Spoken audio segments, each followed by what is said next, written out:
ಜಯ ಮೃತ್ಯುಂಜಯ ಶ್ರೀ ಸ್ವಾಮೀಜಿಗಳಾಗಿ ಉಳಿದಿಲ್ಲ.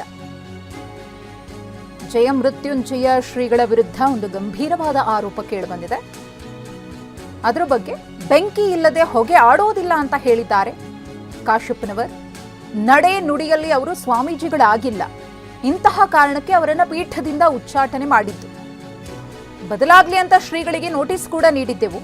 ಕಾಲ ಎಲ್ಲದಕ್ಕೂ ಉತ್ತರ ಕೊಡುತ್ತೆ ಎಂದಿದ್ದಾರೆ ಕಾಶ್ಯಪ್ಪನವರ್, ಪಂಚಮಸಾಲಿ ಸಮಾಜದ ರಾಷ್ಟ್ರೀಯ ಅಧ್ಯಕ್ಷರು.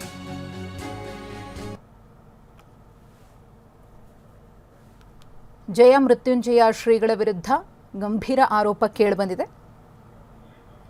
ಆ ಆರೋಪಕ್ಕೆ ಸಂಬಂಧಪಟ್ಟಂತೆ ವಿಜಯಾನಂದ ಕಾಶ್ಯಪ್ಪನವರವರು ಹೇಳಿಕೆಯನ್ನು ಕೊಟ್ಟಿದ್ದಾರೆ. ಬೆಂಕಿ ಇಲ್ಲದೆ ಹೊಗೆ ಆಡಲ್ಲ, ಹಾಗೆಯೇ ಯಾರು ಸುಮ್ಮನೆ ಆರೋಪ ಮಾಡೋದಿಲ್ಲ ಅನ್ನೋದು ಅವರ ಮಾತಿನ ಧಾಟಿ. ನಡೆ ನುಡಿಯಲ್ಲಿ ಅವರು ಸ್ವಾಮೀಜಿಗಳಾಗಿ ಉಳ್ಕೊಂಡಿಲ್ಲ. ಇದೇ ಕಾರಣಕ್ಕೋಸ್ಕರ ಅವರನ್ನು ಪೀಠದಿಂದ ಉಚ್ಚಾಟನೆ ಮಾಡಲಾಗಿತ್ತು.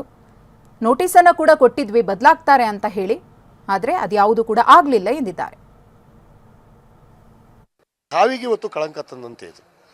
ಯಾಕಂದರೆ ಇವ್ರ ವೈಯಕ್ತಿಕ ವಿಚಾರಗಳು ಆ ರೀತಿ ಇದ್ರಂದ್ರೆ ಇವರು ಸಂಸಾರಸ್ಥರಾಗಬೇಕಾಗಿತ್ತು. ಯಾಕೆ ಸನ್ಯಾಸಿ ಪೀಠಕ್ಕೆ ಬರಬೇಕಾಗಿತ್ತು? ಸನ್ಯಾಸಿ ಪೀಠ ಯಾಕೆ ಬೇಕು ಇವರಿಗೆಲ್ಲ? ಒಂದಲ್ಲ ಹಲವಾರು ಘಟನೆಗಳು ಅದಾವೆ. ಅಕ್ರಮ ಆಸ್ತಿ ಮಾಡಿದ್ದಾರೆ, ಆಸ್ತಿ ಮಾಡಿದ್ದು ನಮ್ಗೆ ದಾಖಲೆಗಳು ಸಿಕ್ಕಿದಾವೆ. ಇವರು ಒಂದು ತಿಂಗಳಾದ್ಮೇಲೆ ದೂರು ಕೊಟ್ಟರು. ಸಮಾಜಕ್ಕೆ ಯಾರಿಗೂ ಹೇಳಾರ್ದೆ ಇವ್ರು ಹೋಗಿ ಕೋರ್ಟ್ನಲ್ಲಿ ಸ್ಟೇ ತೊಗೊಂಬಂದ್ರಲ್ಲ, ಯಾಕೆ ತೊಗೊಂಬಂದ್ರು? ನನ್ನ ಪ್ರಶ್ನೆ. ಯಾಕೆ ನೀನು ಆಯ್ತಪ್ಪ, ನೀನು ಚಾರಿತ್ರವಂತ, ನೀನೇನು ತಪ್ಪೇ ಮಾಡಿಲ್ಲ ಅಂದ್ರೆ ಕೋರ್ಟ್ನಾಗ ಯಾಕೆ ಸ್ಟೇ ತೊಗೊಂಬರ್ತೀಯಪ್ಪ?